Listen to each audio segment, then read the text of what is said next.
how can your organization or where you work, right? Like our folks that are here, how do you define what community means, right? And, as you're thinking about that, we're thinking about family values or work values, community values. And we just want to share our distinction between inclusion and belonging and how that ties into the concept of community.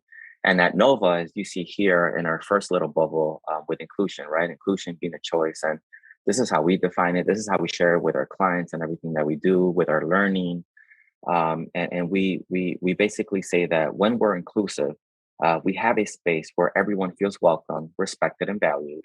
And this includes taking actions where we are intentionally building access to equity, and whether that's developing programming that supports everyone's different needs, right? And by that, those needs, you have to remember, we also have that social identity like framework, right? That we have to make sure that we are including those identities that have been historically excluded in a lot of these conversations of inclusion, right? And that's why that's our framework, and it's a choice. When we talk about belonging, we talk about it as a feeling, as belonging being the reported sentiment, right, of your organization in this case, and we basically reinforce that. We reinforce that culture by the things that we intentionally create, right, to cultivate those feelings, right. We basically cannot tell you that you belong. Right? That's how we always, like, even like if I were to tell you, Facie, you're family. Even if I told you and if you believed it, like, I'd have to, it wouldn't have the impact. Like, do you really feel like your family if I were to tell you that? Or Yeah, or definitely. how Like we're you say, we have to have the specific practices in place to be able to, to back that up. You're so right. It's not something that you just state. If only it were that easy, but it's not. exactly.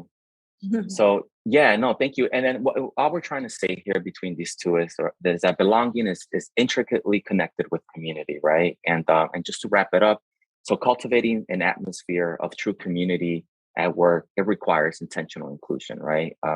And in practice, if we're thinking about intentional inclusion, this ensures that people are part, and people with a social identity lens, that they're part of the planning, implementation, and decision making process when creating these spaces, right? As we're talking about true community, they have to be part of that conversation, whether it's in person or virtual.